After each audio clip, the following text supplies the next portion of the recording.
Finalement, j'ai décidé de monter un petit automate sur super gazotière. Je vous explique un peu les fonctionnalités du nouveau coffret. Donc ici, on met en route l'automate et les timers qui vont tourner pour faire fonctionner à la fois le vibreur et le moteur d'extraction de la vis. On a un deuxième bouton qui sert à démarrer le ventilateur. Et le troisième bouton ici, je vais le couper parce que je démarre, ça fait du bruit. Et celui-ci, pardon, sert au préchauffage, donc au démarrage avec la bougie de préchauffage qui est ici. Donc pour démarrer, on introduit la bougie dans le foyer. On autorise le fonctionnement de la bougie.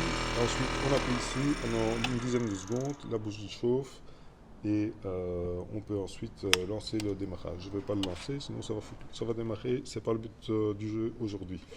On a également plusieurs boutons. Celui-ci sert à valider que le buzzer d'alarme est fonctionnel.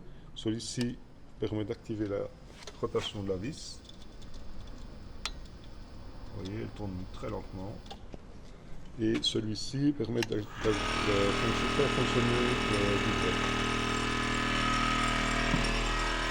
Alors au niveau du vibreur, on a également, si j'appuie dessus, non, ce bouton-là, on peut voir l'effet du vibreur, et alors on peut ajuster la fréquence.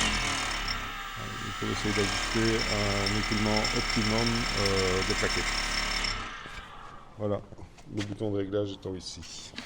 Alors en ce qui concerne le petit automate, on a pas mal de petites fonctionnalités intéressantes. Donc on a les timers qui sont programmés. Là on les voit tourner. En fait, on peut passer au menu suivant,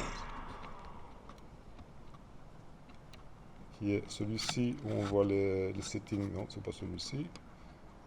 Ici on voit les settings qui sont programmés. Donc agitation pendant 5 secondes, toutes les 30 secondes, la vis 1 seconde pendant 44 et la fonction refuel permet de mettre une valeur qui déclenche l'alarme au bout de 90 minutes de run de l'engin.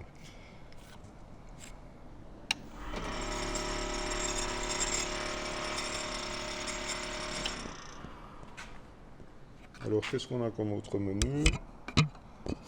On a super gazotière, on a la valeur de la batterie qui, si elle descend en dessous d'un seuil programmé également, déclenche l'alarme. On a la mesure de débit que j'ai installée pour le développement et valider la production de GZ12. Et alors on a la température du gaz qui sera installée en sortie échangeur de température, donc dans ce coin-là.